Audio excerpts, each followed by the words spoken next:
कक्षा 11 जीव विज्ञान की क्लास में आपका स्वागत है। आइए बच्चों, आज क्लास का पहला दिन है। आज जीव विज्ञान के संदर्भ में कुछ चर्चाएं की जाएंगी। ध्यान से वीडियो को देखिएगा। अपने पेन और कॉपी अपने साथ लेकर के बैठिए। जहां आपको कुछ नोट करने की ज़रूरत महसूस हो, फटाफट उसको कॉपी में नोट कर लीजिए। यदि आपको कुछ पूछने या कुछ बताने की ज़रूरत महसूस हो तो कमेंट बॉक्स में कमेंट करके आप पूछ सकते हैं या आप बता सकते हैं। वीडियो से संबंधित आपको कुछ कहना है तो भी आप कमेंट में जाकर के लिख सकते हैं। इस चैनल को सब्सक्राइब कर लीजिए। इससे आपको आगे आने वाली सभी वीडियोस समय से मिलती रहेंगी। जैसे ही हम वीडियो अपलोड करेंगे वैसे आपको नोटिफिकेशन मिल जाएगा और आपको पढ़ने में आसानी होगी। कोई भी पार्ट आपका मिस नहीं होगा। किसी एक अध्याय के 2, 3, 4 या 5 पार्ट में वीडियो बनानी पड़ रही है, क्योंकि सिंगल वीडियो बहुत लंबी हो जाएगी और आप देखते देखते देखते देखते परेशान हो जाएंगे। कुछ भी याद होने के बजाय बोरियत महसूस होने लगेगी। इसलिए कम समय की छोटी छोटी वीडियो बनाने का प्रयास किया जा रहा है। फिर भी 30 मिनट से लेकर के 50 मिनट तक वीडियो हो जाती है, क्योंकि आपका सिलेबस भी बड़ा है, पाठ बड़े होते हैं और कुछ ज़रूरी जानकारी बताना भी ज़रूरी होता है। जब तक ज़रूरी बातें बताई नहीं जाएंगी तब तक कोई बात समझ में नहीं आएगी। इसलिए बताना भी ज़रूरी है। कोर्स को खींचना भी ज़रूरी है। समय से कोर्स भी ख़त्म करना होता है। तो इसलिए आपको छोटी छोटी वीडियो बनाने का प्रयास किया जा रहा है कि ज़्यादा बोरियत ना हो। फिर भी वीडियो कुछ लंबी हो ही जाती हैं। ठीक है। कक्षा 11 में सबसे पहले हम चर्चा करेंगे पाठ्यक्रम की। ये आपका पाठ्यक्रम है। देखने में तो यहाँ पर थोड़ा है पाठ्यक्रम, परंतु यहाँ पर सिर्फ इकाई दी गई हैं। ये इकाई 1 है। माध्यमिक शिक्षा परिषद उत्तर प्रदेश इलाहाबाद के अंतर्गत जीव विज्ञान का कक्षा 11 का कोर्स है ये। इसमें पहली इकाई है सजीव जगत की विविधता। इसके अंतर्गत कई अध्याय हैं। दूसरी इकाई है जंतुओं का संरचनात्मक संगठन और तीसरी इकाई है मानव कार्य की। चौथी इकाई है जनन एवं जनन स्वास्थ्य। इसी तरह से 5वीं इकाई होती है कोशिका संरचना और कार्य। 6ठी इकाई में आप पढ़ते हैं वनस्पतियों में विविधता और 7वीं इकाई में पढ़ते हैं पौधों की संरचनात्मक संगठन। यहाँ पर आप जंतुओं का संगठन पढ़ते हैं और यहाँ पर आप वनस्पतियों का संगठन पढ़ते हैं। इसमें कोई भी इकाई को अध्यापक लोग सुविधा के अनुसार पहले पढ़ा लेते हैं, कोई भी इकाई बाद में पढ़ा लेते हैं, परंतु वर्ष पर्यंत संपूर्ण कोर्स पढ़ाने का प्रयास किया जाता है और ज़्यादा से ज़्यादा पढ़ा लिया जाता है। कभी कभी विद्यालय में आकस्मिक अवकाश पड़ जाते हैं, कुछ ऐसी स्थितियां आ जाती हैं, खेल कूद या कुछ कार्यक्रम व्यस्तता, कभी बच्चे एब्सेंट हैं, कभी टीचर एब्सेंट हैं, कभी छुट्टियां ले लेते हैं, तो इस तरह से कुछ कोर्स कभी कभी छूट भी जाता है। पर ज़्यादातर प्रयास ये रहता है कि आपको संपूर्ण कोर्स पढ़ा दिया जाए। तो ये क्लास टीचिंग के पर्पज़ से वीडियो है, ये कोई प्रोफेशनल वीडियो नहीं है। क्लास टीचिंग के अंतर्गत ये वीडियो अपलोड की जा रही हैं। और जीव विज्ञान एक बहुत ही आकर्षक विषय होता है। जीव विज्ञान का ज्ञान हर व्यक्ति के लिए आवश्यक होता है। जीव विज्ञान हमें जरूर पढ़ना चाहिए। जीव विज्ञान का पर्याप्त ज्ञान होना चाहिए। जीव विज्ञान से ही जीवन का ज्ञान प्राप्त होता है कि हम अपने जीवन को सुचारू रूप से कैसे संचालित कर सकते हैं।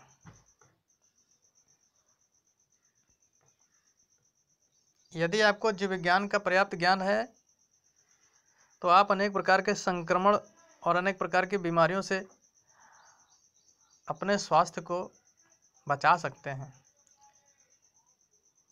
लंबा जीवन जीने के लिए और निरोगी जीवन जीने के लिए आपको जीव विज्ञान का ज्ञान परम आवश्यक है। देश दुनिया में अनेक महामारियों का प्रकोप होता रहता है। यदि आपको जीव विज्ञान का समुचित ज्ञान है तो उन महामारियों से आपको बचने में सहायता मिलती है।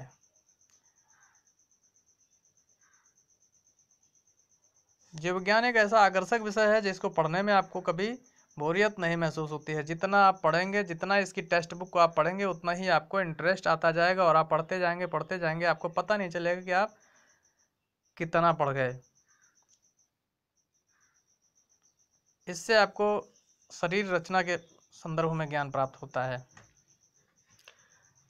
नौकरियों के क्षेत्र में भी जीव विज्ञान का बहुत बड़ा योगदान है। जहां अन्य विषयों में सिंगल स्कोरिंग होती है, वहीं जीव विज्ञान के विद्यार्थियों को डबल स्कोरिंग का लाभ मिलता है, क्योंकि जीव विज्ञान 2 पार्ट में विभाजित हो जाती है आगे चल करके, एक जंतु विज्ञान और दूसरा वनस्पति विज्ञान। जैसे किसी भी कंपटीशन में, किसी भी प्रतियोगी परीक्षा में यदि हर विषय से 10-10 नंबर का क्वेश्चन आ रहा है तो जीव विज्ञान से आपको 20 नंबर का क्वेश्चन मिलेगा। 10 नंबर जंतु विज्ञान से और 10 नंबर वनस्पति विज्ञान से। और आपको जंतु विज्ञान, वनस्पति विज्ञान में बहुत ही ऐसी बातें हैं जो एक ही जगह पढ़नी होती हैं, परंतु दोनों जगह उनका रिस्पांस मिलता है। आप जितनी जंतुओं की कार्य की है और पादपों की कार्य की है, उसमें बहुत कुछ समानता होती है। जंतुओं में जैसे शोषण होता है वैसे पादपों में शोषण होता है। जंतुओं में जिस प्रकार से प्रजनन होता है उसी तरह से बहुत कुछ सिमिलर पादपों में भी होता है, यद्यपि थोड़ी सी भिन्नता होती है। पादपों में जो निम्न कोटि के पादप होते हैं और निम्न कोटि के जंतु होते हैं उनमें काफ़ी समानता भी होती है। और बहुत सारी ऐसी बातें हैं जो दोनों जगह एक समान होती हैं, वो आपको हम धीरे धीरे पढ़ाते जाएंगे तो आपको क्लियर होता जाएगा। तो जीव विज्ञान बहुत ही लाभदायक विषय है, व्यावसायिक विषय है और इसका पढ़ना विद्यार्थियों के हित में होता है। वैसे तो विद्यार्थी अपने मनपसंद विषय का चयन कर सकते हैं, सबका अपना टारगेट होता है किसको ज़िंदगी में क्या करना है, पर जीव विज्ञान का ज्ञान उन सब में से सबसे ज़्यादा अहम होता है। चलिए आगे देखते हैं और धीरे धीरे चर्चा होती रहेगी। अभी और आगे हम फिर से बताएंगे। आपको हमने कक्षा 11 का पाठ्यक्रम बता दिया है और ये ज़्यादातर पाठ्यक्रम जो है इसमें से अधिकतर जानकारी आपको कक्षा 9 में और कक्षा 10 में मिल चुकी होती है। सजीव जगत की विविधता, ये पूरी इकाई आप हाई स्कूल में पढ़ चुके होते हैं। जंतुओं का संरचनात्मक संगठन हाई स्कूल में पढ़ चुके होते हैं। मानव कार्यकी में क्या है, पाचन, श्वसन, उत्सर्जन, प्रसंचरण, यही सब पढ़ना होता है। तो ये सारी बातें तो आप हाई स्कूल में पढ़ चुके हैं। जनन एवं जनन स्वास्थ्य, ये भी आप हाई स्कूल में पढ़ चुके हैं। कोशिका संरचना 9th क्लास में पहला पार्ट था। वनस्पतियों में विविधता, ये भी आप पढ़ चुके होते हैं। तो 11वीं क्लास बायोलॉजी में आपको कुछ नया नहीं पढ़ना है, इसमें कोई मेहनत नहीं करनी है। इसमें आपको जो हाई स्कूल में पढ़ा हुआ है उसी को रिमाइंड करना है बस। बहुत ही आसान है, 11वीं क्लास बायोलॉजी बहुत आसान है। इसी तरह से 12वीं क्लास में भी आप जब जाते हैं तो वहाँ पर भी बायोलॉजी कोई बहुत टफ नहीं है, लिटरेचर का विषय है। पढ़ने वालों के लिए बहुत आसान है और ना पढ़ने वालों के लिए बहुत कठिन है। यदि आपने थोड़ा भी पढ़ा इसको तो आपको बार बार पढ़ते रहिए, बस अपने आप सीख जाएंगे।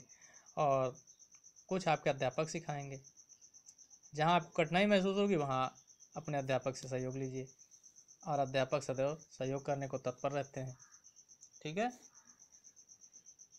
तो बायोलॉजी एक बहुत ही लाभदायक विषय होता है इसमें आप व्यवहारिक जीव विज्ञान भी पढ़ते हैं। व्यवहारिक जीव विज्ञान का उपयोग जीवन के कई चरणों में होता है, जिससे जीवन को आर्थिक लाभ, सामाजिक लाभ, व्यवहारिक लाभ, कई प्रकार के लाभ प्राप्त होते हैं। नौकरी के क्षेत्र में जीव विज्ञान की धारा से पढ़े हुए विद्यार्थियों को बहुतायत में जगह मिलने के चांस रहते हैं। कई लोग कहते हैं कि बायोलॉजी पढ़ के सिर्फ डॉक्टर बना जा सकता है। ऐसा कुछ नहीं है। डॉक्टर बना जा सकता है, ये बात सत्य है।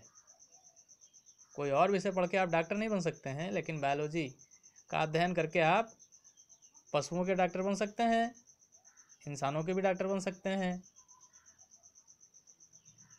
इसके साथ साथ और भी बहुत कुछ बन सकते हैं। बायोलॉजी पढ़ने वाले व्यक्ति हर क्षेत्र में जा सकते हैं। वो IAS PCS की सर्विस में भी अप्लाई कर सकते हैं, बैंक सेक्टर में भी अप्लाई कर सकते हैं, और रेलवे के भी सेक्टर में अप्लाई कर सकते हैं। किसी भी सेक्टर में बहुत सारे सेक्टर होते हैं। बायोलॉजी से अगर आपने स्टडी किया है तो कोई भी सेक्टर ऐसा बाकी नहीं है। शायद एका दुक्का कहीं स्पेशल कुछ डिपार्टमेंट होते हैं जहाँ पर बायोलॉजी की कोई ज़रूरत नहीं होती है, लेकिन आप बहुत सारी जगह 98% ऐसी वैकेंसीज होती हैं जिनमें आप अप्लाई कर सकते हैं यदि आप बायोलॉजी के स्टूडेंट रहे हैं तो। और ख़ासकर इंटरमीडिएट तक तो हर विद्यार्थी को बायोलॉजी पढ़ना ही चाहिए। इसके उपरांत आप आगे जा करके आप अपनी सुविधानुसार BA में भी एडमिशन ले सकते हैं, BCom में भी एडमिशन ले सकते हैं, और BSc तो आपके मुख्य धारा है। आप इंटर बायो से करके गए हैं तो आप BSc करें। फिर भी यदि आप किसी वजह से BSc नहीं करना चाहते हैं तो आप BA कर सकते हैं, BCom भी कर सकते हैं, ठीक है। लेकिन अगर आपने साइंस साइड से नहीं पढ़ा है इंटर तक, आपने आर्ट साइड से पढ़ा, आगे चल कर के आपकी इच्छा हो BSc करने की तो नहीं कर पाएंगे। आपने इंटर तक कॉमर्स साइड से पढ़ा है, आगे आपकी इच्छा हो BSc करने की तो आप नहीं कर पाएंगे। लेकिन आपने इंटर तक साइंस से पढ़ा और उसके आगे आपकी इच्छा है कि आप BA करना चाहते हैं तो आप कर सकते हैं, BCom करना चाहते हैं तो आप कर सकते हैं, BSc करना चाहते हैं तो बेटर देन, बहुत ही अच्छी बात है। ये तो सामान्य चर्चा थी जो जीव विज्ञान के विद्यार्थियों को जानना आवश्यक होता है।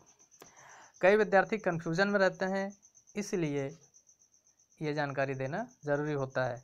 आज क्लास का पहला दिन है, इसलिए भी ये जानकारी देना आवश्यक था। आगे से हम इतना विवरण आपको नहीं बताया करेंगे, ठीक है। आइए अब आपके कोर्स में आते हैं। अनुक्रमण का देखिए, पहली इकाई जो थी आपने पीछे देखा था पाठ्यक्रम में, सजीव जगत की विविधता। इसमें यहाँ पर आप देख रहे हैं पहला अध्याय होता है सजीव जगत की विविधता एवं जीवधारियों का वर्गीकरण। दूसरा अध्याय होता है वर्गीकरण विज्ञान एवं द्विनाम पद्धति। तीसरा अध्याय होता है जगत मोनेरा, और चौथा अध्याय है जगत प्रोटिस्टा। जगत मोनेरा में आपको जीवाणुओं के संदर्भ में पढ़ना होता है। जीवाणु क्या है, कहाँ रहते हैं, कहाँ पाए जाते हैं, और ये कैसे इन्फेक्शन पैदा करते हैं, कौन से लाभदायक जीवाणु हैं, कौन से हानिकारक जीवाणु हैं, जीवाणुओं की संरचना क्या होती है, जीवाणु के प्रकार क्या होते हैं। इसके बाद जगत प्रोटिस्टा में आप पढ़ेंगे प्रोटोजोआंस, जंतुओं के बारे में और पौधों के बारे में।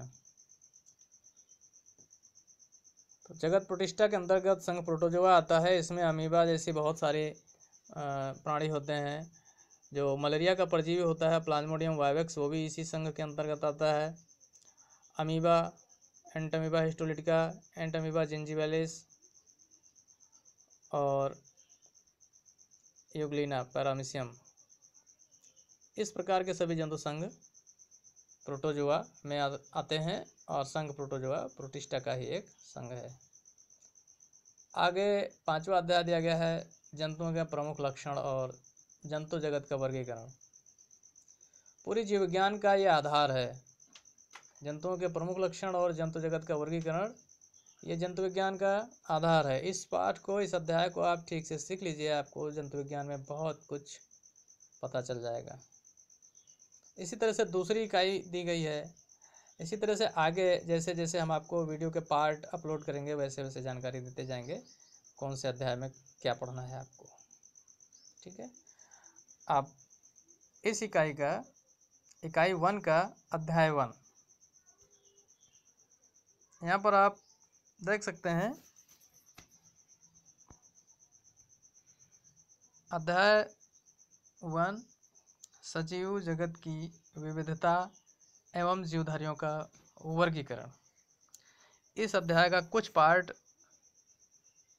अभी हम आपको पढ़ाएंगे। शेष पार्ट जो बचेगा रिमेनिंग, उसको वीडियो के अगले पार्ट में अपलोड किया जाएगा। तो इसलिए आपको ज़रूरी हो जाता है कि चैनल को सब्सक्राइब कर लीजिए, ताकि अगला पार्ट जब भी अपलोड हो वो आपको तुरंत नोटिफिकेशन मिल जाए और देख लीजिए। यदि आपने वीडियो को देखा है, ध्यान से देखा है, तो आप वीडियो को लाइक भी करिए। कहीं आपको कुछ कहने, बताने, पूछने की आवश्यकता होती है तो कमेंट सेक्शन में जा कर के कमेंट करिए। कुछ सुधार की ज़रूरत है या कुछ और आपका सजेशन है, वो भी आप कमेंट सेक्शन में बेहिचक लिखिए। कोई संकोच नहीं है, कोई डर नहीं है। अब हम आप लोग सामने नहीं हैं, वीडियो में स्टडी कर रहे हैं, तो आप अपने सजेशन या कुछ भी आप जो कहना चाहते हैं वो कमेंट सेक्शन में ही आप कह सकते हैं। तो इसलिए बिल्कुल कहिए, निश्चिंत होकर के कहिए, ठीक है। आप विद्यार्थी हैं, अपनी संस्कार और मर्यादा का ध्यान रखते हुए कमेंट कीजिए। हम लोग यहाँ पर अध्ययन करेंगे जीव विज्ञान क्या है। जीव विज्ञान की क्लास है ना, तो सबसे पहले जानेंगे जीव विज्ञान क्या है।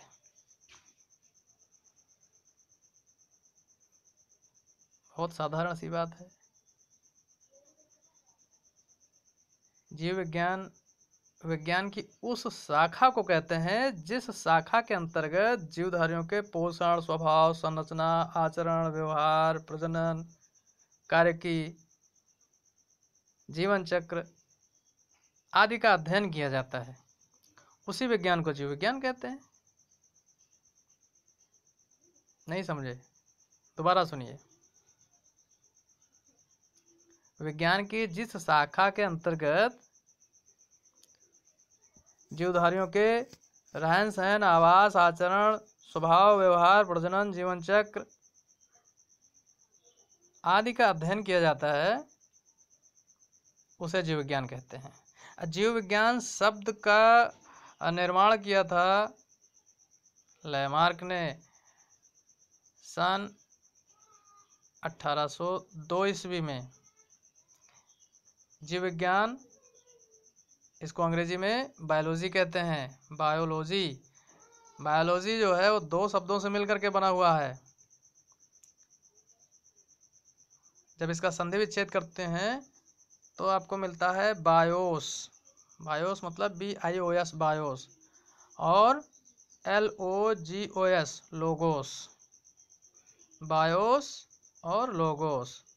बायोस का मतलब होता है जीवन, और लोगोस का मतलब होता है व्याख्या या ज्ञान। जीवन की व्याख्या या जीवन का ज्ञान जिन शब्दों से प्राप्त होता है, उन शब्दों का संयुक्त नाम है बायोलॉजी।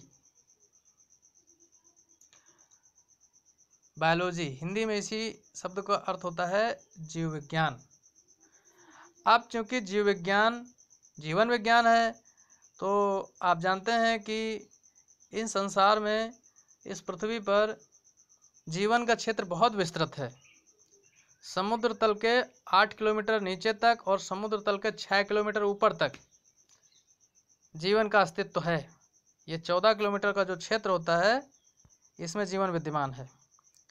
इसमें सजीव निर्जीव के बीच की कड़ी से लेकर के और पूर्णतया सजीव तक, मिनी क्रिएचर्स से लेकर के क्रिएचर्स और बड़े बड़े जलीय, स्थलीय और वायवीय जंतुओं तक, वनस्पतियों तक का अध्ययन किया जाता है। तो सब पूरा कबाड़ खाने की तरह से इसमें अव्यवस्थित है हमारा जीव जगत। इसका अध्ययन करने के लिए जीव विज्ञान को विद्वान वैज्ञानिकों ने 2 शाखाओं में विभक्त कर दिया। जिस विज्ञान के अंतर्गत केवल जंतुओं का अध्ययन किया जाएगा, वो जंतु चाहे छोटे हों चाहे बड़े हों। जिस विज्ञान के अंतर्गत जंतुओं का अध्ययन किया जाएगा, तो उस शाखा का नाम जंतु शास्त्र या जंतु विज्ञान कहा जाएगा, और जिस शाखा के अंतर्गत वनस्पतियों का, पौधों का अध्ययन किया जाएगा उस शाखा को वनस्पत शास्त्र या वनस्पत विज्ञान के नाम से जाना जाएगा। तो इस तरह से जीव विज्ञान की दो शाखाएं बन गई, वनस्पत विज्ञान और जंतु विज्ञान।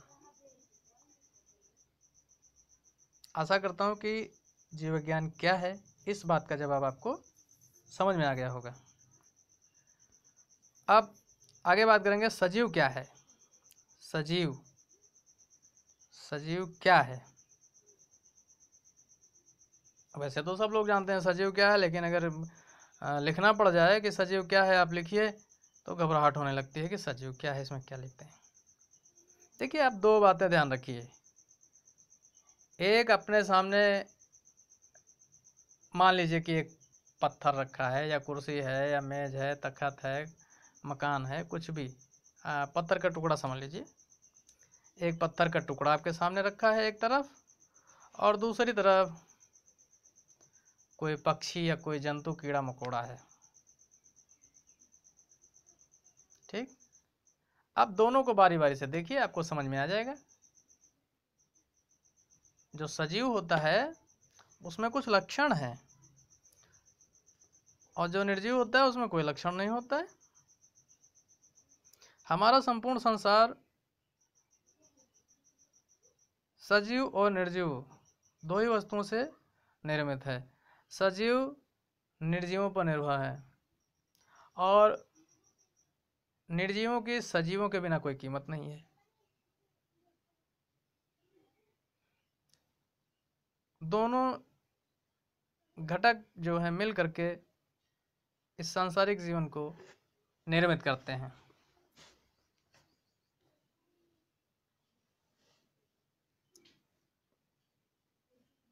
सजीव वस्तुएं जो हैं उनको हम सजीव कहते हैं, ऑर्गेनिजम्स कहा जाता है। सजीव जो होते हैं उनका निर्माण निर्जीवों से ही होता है। कुछ ऐसे तत्व, ऐसे घटक होते हैं, निर्जीव घटक, जो एक निश्चित अनुपात में संयोग करके एक पदार्थ का निर्माण करते हैं। उसका नाम होता है जीव द्रव्य, प्रोटोप्लाज्म। प्रोटीन, वसा, कार्बोहाइड्रेट, मिनरल्स और विटामिन, ये तत्व जो होते हैं, ये पदार्थ जो होते हैं, वो एक निश्चित और स्थिर अनुपात में संयोग करते हैं प्राकृतिक रूप से, और इनके संयोग से जीव द्रव्य का निर्माण होता है।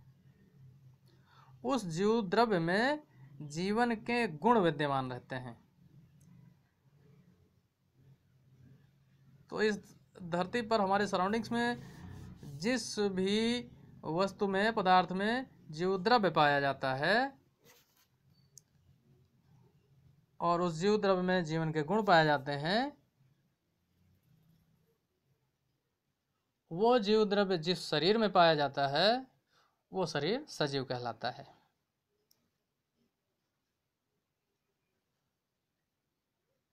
जीव द्रव्य में सदैव सक्रिय और परिवर्तनशील क्रियाएं होती रहती हैं। यही जीवन की परिभाषा है और यही जीवन का मूल है। सजीव वही है जिसमें निरंतर सक्रिय क्रियाएं और परिवर्तनशील क्रियाएं होती रहती हैं। सजीव की यही मूल परिभाषा है, आप समझ लीजिए, पूरे अपना दिमाग में बैठा लीजिए। इस संसार में वो सब कुछ जो निरंतर क्रियाशील है और परिवर्तनशील है वो सजीव है, और जो क्रियाशील और परिवर्तनशील नहीं है वो सजीव नहीं है। और कुछ भी हो सकता है पर वो सजीव नहीं है। अब आप अपने दिमाग में कोई भी सजीव की कल्पना कीजिए। कोई पक्षी, कोई कीड़े मकोड़े, कोई कीट पतंगे, कोई जंगली पशु, घरेलू पशु, पालतू पशु, किसी भी कल्पना कीजिए, और आप देखिए कि उनमें लगातार कुछ न कुछ क्रियाएं होती रहती हैं। कोई आंख बंद कर रहा है, खोल रहा है, कोई छींक रहा है, खांस रहा है, हाथ पर हिला रहा है, सो रहा है, जाग रहा है, चल रहा है, फिर रहा है, सांस ले रहा है, दौड़ रहा है, राल घूंट रहा है, आंखें खोल रहा है, बंद कर रहा है, कुछ ना कुछ तो वो करता रहता है ना। परिवर्तनशील भी रहता है। अभी यहाँ बैठा है, कल को थोड़ी देर में इधर लुढ़क गया, उधर खिसल फिसल गया। वो जैसा भी जीवधारी है अपने स्वभाव के अनुसार परिवर्तन करेगा। यदि पक्षी है तो वो अपना परिवर्तन उड़ करके और दौड़ करके करेगा। जलीय जंतु है तो जल में अपना स्लिप करेगा, तैरेगा, फिसलेगा, रेंगेगा, है ना।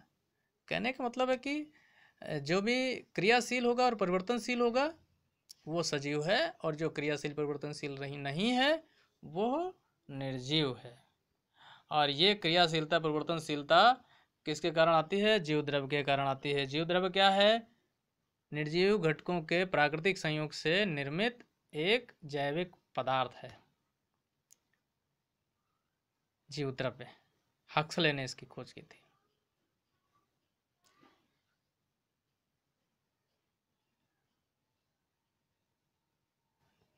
हक्सले ने इसको जीवन का भौतिक आधार बताया था। ठीक है, इसकी खोज फेलिक्स डुजार्डिन ने की थी। हक्सले ने जीव द्रव्य को जीवन का भौतिक आधार बताया था। हमारे विद्वान वैज्ञानिकों ने बहुत प्रयास किया है, जैव वैज्ञानिकों ने, कि जीव द्रव्य का प्रयोगशाला में निर्माण कर लिया जाए, लेकिन वे अभी तक सफलता प्राप्त नहीं कर सके हैं। जीव द्रव्य का निर्माण लैब में संभव नहीं हो पाया है। यद्यपि ये किन घटकों से मिलकर के बना हुआ है, इस किन किन तत्वों से मिलकर के बना हुआ है, इस बात का पूरा ज्ञान उन्होंने कर लिया, लेकिन उन्हीं तत्वों को उसी अनुपात में यदि मिला करके फिर से तैयार करते हैं तो जीव द्रव्य निर्मित नहीं होता है। खैर, अब आगे बात करते हैं जीवन का तात्पर्य। ठीक है, जीवन का तात्पर्य, मीनिंग ऑफ लाइफ। जीवन का शाब्दिक अर्थ क्या है? तो जीवन का शाब्दिक अर्थ वो लक्षण है जो सजीवों को निर्जीव पदार्थों से अलग करता है। ऐसे लक्षण जो ये भेद करने में मदद करते हैं कि क्या सजीव है और क्या निर्जीव है। बस यही जीवन है। जैसा कि आपको हमने ऊपर बताया, सजीव, क्रियाशीलता और परिवर्तनशीलता, ये जीवन के लक्षण हैं। ये लक्षण जिनमें है उनमें जीवन है, और ये लक्षण जिनमें नहीं है तो उनमें जीवन नहीं है। अब सजीवों के कौन कौन से लक्षण होते हैं, कुछ लक्षणों के बारे में हम आप चर्चा करेंगे यहाँ पर। ये लक्षण केवल सजीवों में पाए जाते हैं, जिनमें से एक प्रमुख लक्षण है आकृति एवं आमाप। कोई भी जीवधारी हो उसका एक निश्चित आकृति और आमाप होता है। जैसे चूहा, चूहा जैसा आप देख रहे हैं ऐसा ही होगा। ठीक है, ये नहीं कि आप कभी चूहे को शेर की तरह का देखते हैं, कभी बिल्ली की तरह का देखते हैं, कभी वो हाथी की तरह दिखाई पड़ता है। नहीं, चूहा चूहे जैसा ही होगा, हाथी हाथी जैसा ही होगा, मनुष्य मनुष्य जैसा ही होगा। उसका एक निश्चित आकार बन गया है। ठीक है, वो उसी आकार में पहचाना जाएगा। परंतु निर्जीवों में ऐसा नहीं है। निर्जीव को आप कैसा भी बना सकते हो, निर्जीव को छोटा भी कर सकते हो, बड़ा भी कर सकते हो, मंझोला भी कर सकते हो। निर्जीव को आप कैसा भी बना सकते हो। निर्जीव से आप कुर्सी बना लो, मेज बना लो, निर्जीव से आप खिलौना बना लो, निर्जीव से आप उपकरण बना लो। लेकिन क्या सजीव से भी सब कुछ बना सकते हो? नहीं, सजीव का अपना एक प्राकृतिक आकार, आकृति और आमाप होता है। ठीक है, तो इस प्रकार